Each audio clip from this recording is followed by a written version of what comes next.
আসসালামু আলাইকুম। বাংলাদেশের পাট শিল্পকে ভারত ধ্বংস করে দিয়েছিল শেখ হাসিনার মাধ্যমে। এই পাট শিল্প ধ্বংস করার পরে বাংলাদেশের চিনি শিল্পের উপর ভারতের নজর পড়েছিল এবং সেটাকে পর্যায়ক্রমে শেখ হাসিনার মাধ্যমে ধ্বংস করে দিয়েছিল। 22-24টার উপর চিনির কল আছে বাংলাদেশে, পাকিস্তানের মধ্যে গিয়ে শেখ হাসিনার মাধ্যমে সবগুলো বন্ধ করে বাকি ছিল 4টা, সেটাও শেখ হাসিনার মাধ্যমে বন্ধ করে দিয়েছে এবং আমাদেরকে ভারতের চিনির জন্য আমাদেরকে ভারতের মুখাপেক্ষী করে রেখেছিল এই শেখ হাসিনার মাধ্যমে। শেখ হাসিনা এমন কোনো রাষ্ট্রবিরোধী কাজ নাই যে করেছে এই দেশকে ধ্বংস করার জন্য। সে আসলে এখানে দেশের প্রধানমন্ত্রী হচ্ছে, সে আসলে তার পরিবারের হত্যাকাণ্ড বদলা নিতে বিডিআর হত্যাকাণ্ডের মাধ্যমে, তারপর হ্যাঁ এগুলা সব রয়ের সাথে মিলে হাসিনা করেছে। রয়ের সাথে মিলে সে হেফাজতের হত্যাকাণ্ড করেছে। রয়ের সাথে মিলে সে গত বছর 2024 সালের জুলাই আগস্টের হত্যাকাণ্ডগুলো করেছে সে। তো সে চেয়েছে অনেক কিছু। এখন সে তার মাধ্যমে চিনি শিল্পটাও ধ্বংস করে দিয়েছে, পুরোপুরি ভারতের উপর নির্ভরশীল করে রেখেছিল। আমাদের 22-24টা চিনি মিল আছে। সরকার চিন্তা ভাবনা করছে, পাকিস্তান কিন্তু বিশ্বের মধ্যে সবচেয়ে উপরে চিনি এক্সপোর্টারদের মধ্যে 1 নম্বরে আছে পাকিস্তান। বাংলাদেশ সরকার চাচ্ছে পাকিস্তানের সহায়তা নিয়ে আমাদের চিনির কল যেগুলো আছে সেগুলো আধুনিকায়ন করা। এখন বাংলাদেশ ডিক্লেয়ার করেছে ভারত থেকে চিনি আমদানি করবে না। এটাতে ভারতে হইচই পড়ে গেছে এবং ভারতে কৃষকদের মাথায় বাস পড়ে গেছে। আমার এই ভিডিওটা আপনারা লাইক করবেন, শেয়ার করবেন, সাবস্ক্রাইব করবেন, বেল আইকনটা প্রেস করবেন। সাবস্ক্রাইব করতে ভুলবেন না। আপনাদের অনুপ্রেরণায় আমার নতুন নতুন ভিডিও দেওয়ার ব্যাপারে অনুপ্রাণিত হই আমি। তো আমার ভিডিওটা পুরোটাই দেখবেন, আপনাদের ভালোই লাগবে। আপনাদের চিত্র সহকারে থাকবে বিভিন্ন জিনিস আপনারা দেখতে পারবেন। তো যেটা ভারত কোনোদিন চায় না, ভারত সবসময় আমাদেরকে দাদাগিরি হিসেবে দেখিয়েছে, প্রতিবেশীদেরকে দাদাগিরি দেখিয়েছে, বড় ভাই সুলভ দেখিয়েছে। এখন এগুলি দেখাতে গিয়ে তার এখন আমও গেছে, ছালাও গেছে। এই চাওয়ালা মোদির এখন আম ছালা দোনোটাই চলে গেছে। পাকিস্তানের সহায়তায় চিনি কলগুলো যদি বাস্তবায়ন হয় তাহলে আমরা দেশের চিনিতে স্বয়ংসম্পূর্ণ হব এবং এক্সপোর্ট করে আমরা বিদেশেও এক্সপোর্ট করে ফরেন কারেন্সি ডলার কামাতে পারবো। আমরা ডলার অর্জিত হবে, বাংলাদেশ ডলারের স্বয়ংসম্পূর্ণ হবে। আমরা যেমন গার্মেন্টস শিল্পে এক্সপোর্ট করে ডলার পাচ্ছি, আমার ফরেন রেমিটেন্স আসছে, তারপর ইউএন মিশনে আমাদের দেশে ডলার আসছে, সেভাবে আমরা চিনি এক্সপোর্ট করে ডলার। আর পাট শিল্পকে আমাদের আগে ধ্বংস করে দিয়েছে এই আওয়ামী লীগ সরকারের মাধ্যমে ভারত সরকার। ভারত পাট শিল্পকে ধ্বংস করে দিয়েছে। সরকার পাট শিল্পের দিকেও নজর দেওয়া উচিত এবং এগুলো ভারতে এক্সপোর্ট করার দরকার নেই। বিদেশে বিভিন্ন দেশ খোঁজ নিয়ে সেখানে নতুন নতুন বায়ার সংগ্রহ করে সেখানে এই পাটজাত দ্রব্যগুলো বিক্রি করার জন্য অবশ্যই মার্কেট পাওয়া যাবে।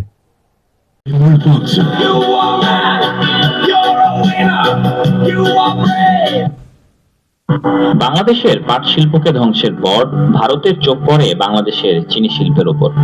এরপর থেকেই ভারত বাংলাদেশের চিনি শিল্পকে ধ্বংস করতে বিভিন্ন ধরনের অপকৌশল অবলম্বন করতে থাকে, যেন বাংলাদেশ চিনি আমদানির জন্য আরো বেশি ভারত নির্ভর হয়ে পড়ে। দীর্ঘ 17 বছরের স্বৈরাচার শেখ হাসিনার শাসনামলে পরিকল্পিতভাবে রাষ্ট্রায়ত্ত চিনি কলগুলোকে দুর্বল করে দেওয়া হয়। ভারতীয় স্বার্থ সুরক্ষায় শেখ হাসিনা নিজে একের পর এক চিনি কল বন্ধের সিদ্ধান্ত নেন। এরপর থেকে চোরাই পথে আসা ভারতীয় নিম্নমানের অস্বাস্থ্যকর ভেজাল চিনিতে সয়লাভ হয়ে যায় সারা বাংলাদেশ। এতে চরমভাবে ক্ষতিগ্রস্ত হয় দেশীয় চিনি শিল্প প্রতিষ্ঠানগুলো। রাষ্ট্রায়ত্ত চিনি কলগুলো বন্ধ হয়ে যাওয়ার পর বাংলাদেশ চিনি আমদানিতে অনেকাংশেই ভারতের উপর নির্ভরশীল হয়ে পড়ে। ফলে দেশের চিনি উৎপাদন খাত প্রায় ধ্বংসের মুখে পড়ে আর ভারত হয়ে ওঠে বাংলাদেশের চিনির বাজারের প্রধান নিয়ন্ত্রক। রাষ্ট্রায়ত্ত চিনি কলগুলো বন্ধ হলে বাংলাদেশের চিনি শিল্পের সঙ্গে জড়িত লক্ষ লক্ষ মানুষ বেকার হয়ে পড়ে এবং চিনি কলগুলো চালুর দাবিতে তারা বিভিন্ন সময়ে মানববন্ধন ও বিক্ষোভ মিছিল করলেও স্বৈরাচার সরকার সেটিকে কর্ণপাত করেনি।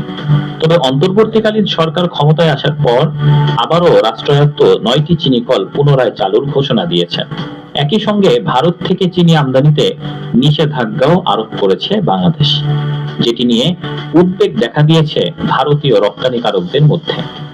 গত বছর ভারত প্রায় 27 লাখ টন চিনি রপ্তানি করেছিল, যার শীর্ষ ক্রেতা ছিল বাংলাদেশ। কিন্তু বর্তমানে বাংলাদেশ ভারত থেকে চিনি আমদানি বন্ধ করার কারণে হতাশায় ভুগছেন ভারতীয় আখ চাষিরা। কারণ গত বছর বাংলাদেশে চিনির চাহিদা বেশি থাকায় এসব আখ চাষিরা বেশি ভালো মুনাফা লাভ করতে পেরেছিলেন। কিন্তু এই বছর বাংলাদেশ ভারত থেকে চিনি আমদানি বন্ধ করায় এসব আখ খেতেই নষ্ট হয়ে যাচ্ছে, যাতে লোকসানে পড়ছে ভারতীয় কৃষকেরা। ভারতের আখ চাষি ও চিনিকল মালিকরা এখন প্রধানমন্ত্রী নরেন্দ্র মোদীকে বাংলাদেশের সঙ্গে আলোচনায় বসে দ্রুত চিনি রপ্তানি পুনরায় চালুর আহ্বান জানান। 2020 সালের 1 ডিসেম্বর তৎকালীন আওয়ামী লীগ সরকার ভারতের পরামর্শক্রমে হঠাৎ করেই একই দিনে দেশের 6টি চিনিকল বন্ধ করে দেয়। সেগুলো হলো কুষ্টিয়া চিনিকল, রংপুরের শ্যামপুর চিনিকল, দিনাজপুরের সেতাবগঞ্জ চিনিকল, পঞ্চগড় চিনিকল, পাবনা চিনিকল ও রংপুর চিনিকল। এরপর থেকেই চোরাই পথে আসা ভারতীয় নিম্নমানের অস্বাস্থ্যকর ভেজাল চিনিতে সয়লাব হয়ে যায় গোটা বাংলাদেশ। শুধু তাই নয়, দেশের ভেতর 22টি চিনিকল থাকার পরও ভারতের চিনির ওপর নির্ভরশীল হয়ে ওঠে বাংলাদেশ। আর এ কারণে চরমভাবে ক্ষতিগ্রস্ত হয় দেশীয় চিনি শিল্প প্রতিষ্ঠানগুলো। 2022-23 অর্থ বছরে ভারত থেকে প্রায় 80 কোটি ডলারের চিনি আমদানি করে বাংলাদেশ। আর গত 5 বছরের গড় আমদানির তথ্য বিশ্লেষণ করলে দেখা যায় প্রতি বছর গড়ে 1959 লাখ টন করে চিনি আমদানি হয়েছে। এতে বিপুল পরিমাণ অর্থ চলে যাচ্ছে বিদেশে।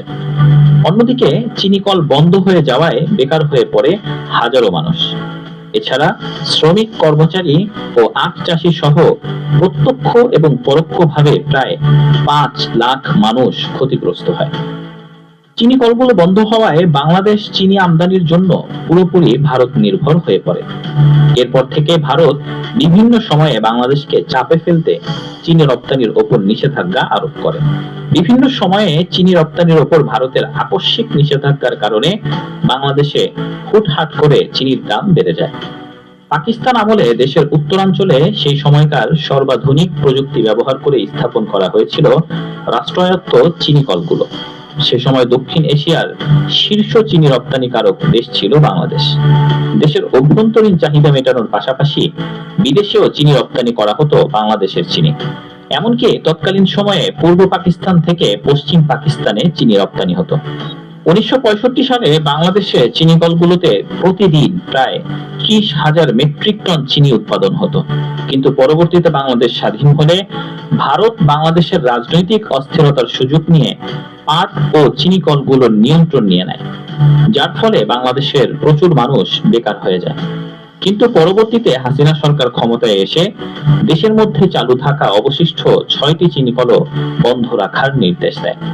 ফলে দেশের চিনি শিল্প সম্পূর্ণভাবেই ভারত নির্ভর হয়ে পড়ে।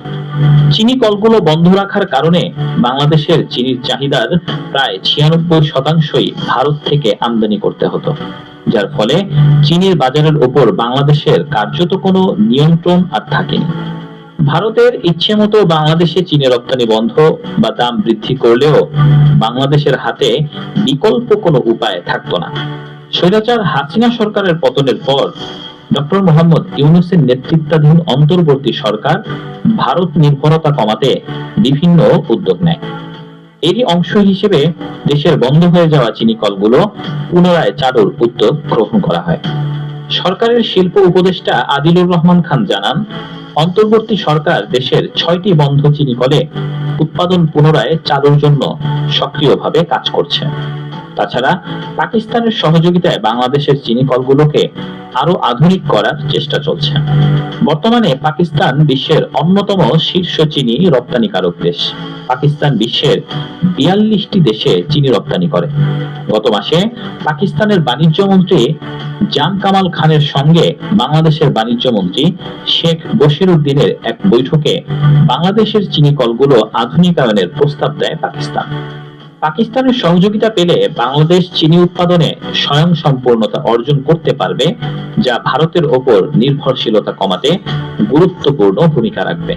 চলতি মাসের 17 ডিসেম্বর শিল্প মন্ত্রণালয়ের অধীনস্থ বাংলাদেশ চিনি ও খাদ্য শিল্প কর্পোরেশনের অধীনে থাকা 6টি চিনিকলের আখ মারাইয়ের স্থগিতাদেশ প্রত্যাহার করে প্রজ্ঞাপন প্রকাশ করা হয়েছে।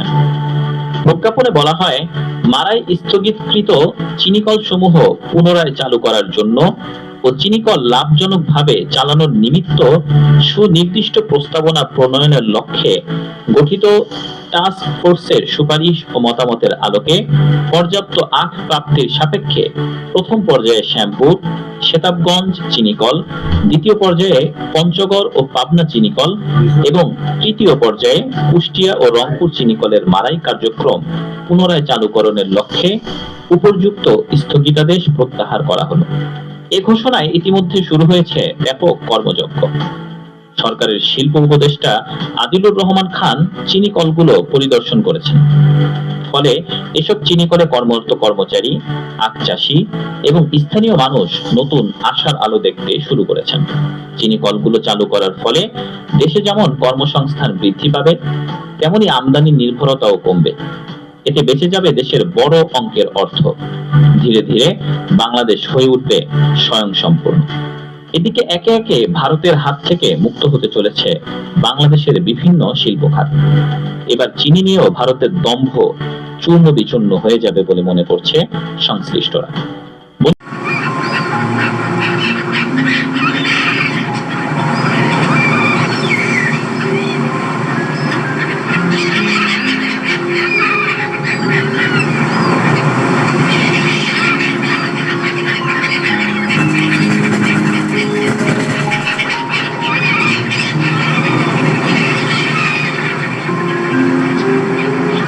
আসসালামু আলাইকুম। আমার ভিডিওটা আপনারা লাইক করবেন, শেয়ার করবেন, সাবস্ক্রাইব করবেন।